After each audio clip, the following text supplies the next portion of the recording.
Yeah.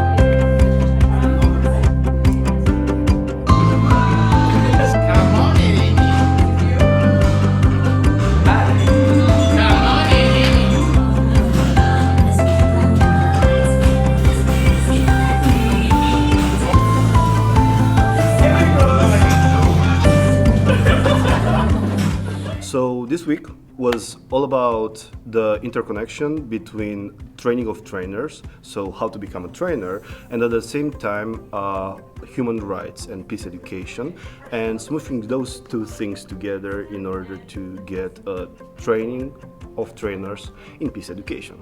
It was really unexpected how well we connected and how much I bonded with the other participants. Yeah, I had a really great time, not only working with them and making sessions with them, but also talking about life in general and about their experience. For me, this training course has exceeded my expectations. To be honest, I learned even more that I could have dreamt of, to be honest, because I didn't know there was so much, and there is definitely much more behind all of it, what's happening. And just to be able to watch him work whilst also learning about it was extremely well, because you get to see everything that is being taught implemented. I always remember a quote that I think it was David Orr who was saying that the world doesn't need more successful people, but the world needs more peace builders and storytellers. So I was doing a training on human rights, but now I can actually design a training of trainers on peace and human rights as well.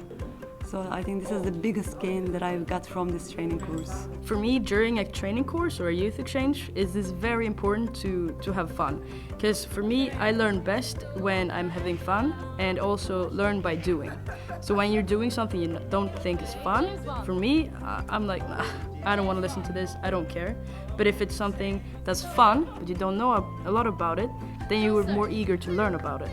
And that's why I usually like to add a lot of fun, because then I know that people will remember it to be a fun experience, and it's easier to the other participants to remember what's been said during the week. One method that we used, and it would be this or that, so that we have to show ourselves on a scale and react to the statement, and it's beautifully shown visually to understand group dynamics and where we are as human beings. And then it was really interesting to also hear some comments from people. So I feel like this was a great way for us to learn about each other, but then also I learned this method that I will definitely use in my own trainings. I loved the activity of the Theatre of the Oppressed. It was called Forum Theatre here. There were so many which I loved, but this one is one that I love because it involves people who normally are indifferent or in the background, and it encourages people to enter. Working with people, it's really essential to understand human rights.